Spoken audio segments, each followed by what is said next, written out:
Rema hari ini, Yohanes 14 ayat 12. Aku berkata kepadamu, sesungguhnya barang siapa percaya kepadaku, ia akan melakukan juga pekerjaan-pekerjaan yang aku lakukan, bahkan pekerjaan-pekerjaan yang lebih besar daripada itu, sebab aku pergi kepada Bapa.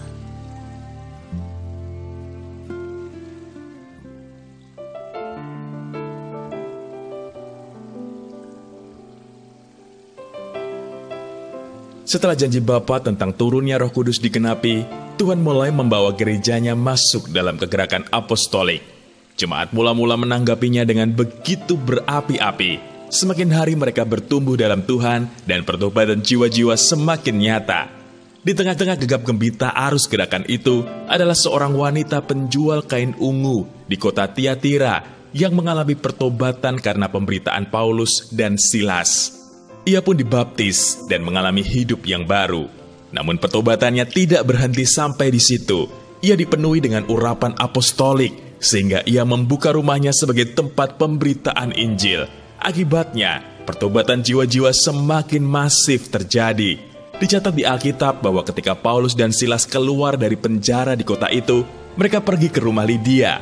Di sana mereka bertemu dengan saudara-saudara seiman.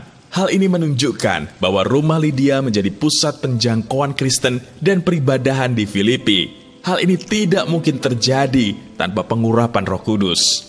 Hal yang sama juga terjadi kepada kepala penjara di Filipi, tempat Paulus dan Silas dipenjarakan. Ketika Tuhan menunjukkan kuasa-Nya dan membebaskan Paulus serta Silas dari penjara, hal itu membawa pertobatan bagi kepala penjara itu. Lagi-lagi, pertobatan itu tidak berhenti sampai di situ saja. Kepala penjara ini membawa Paulus dan Silas datang ke rumahnya, sehingga Injil pun diberitakan kepada seluruh isi rumahnya.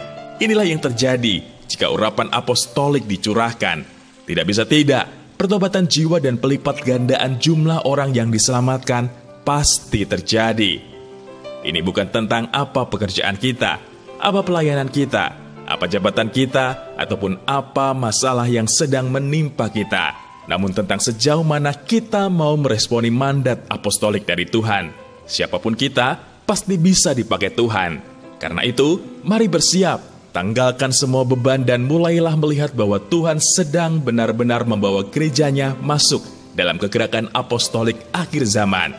Maka hidup kita pun akan dibawa masuk dalam dimensi apostolik. Haleluya! Sudahkah Anda menuliskan nama-nama orang yang akan Anda selamatkan bagi Tuhan? Menurut Anda, bisakah Tuhan memakai pekerjaan, keluarga, pergaulan Anda untuk menjadi agen kerajaan-Nya? Mengapa demikian? Bagaimana Anda bisa mempersiapkan diri untuk menyerahkan pekerjaan, keluarga, studi Anda sebagai sarana pemberitaan Injil bagi Tuhan?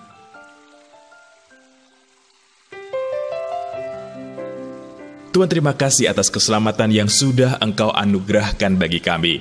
Kami tahu hal itu tidak boleh berhenti pada diri kami. Kami harus bergerak dan mau memberi diri dipakai, supaya keselamatan itu bisa berlipat kali ganda, dan nama-Mu semakin dipermuliakan melalui hidup kami. Di dalam nama Tuhan Yesus, kami berdoa. Amin. Tuhan sedang membawa gerejanya masuk dalam dimensi apostolik.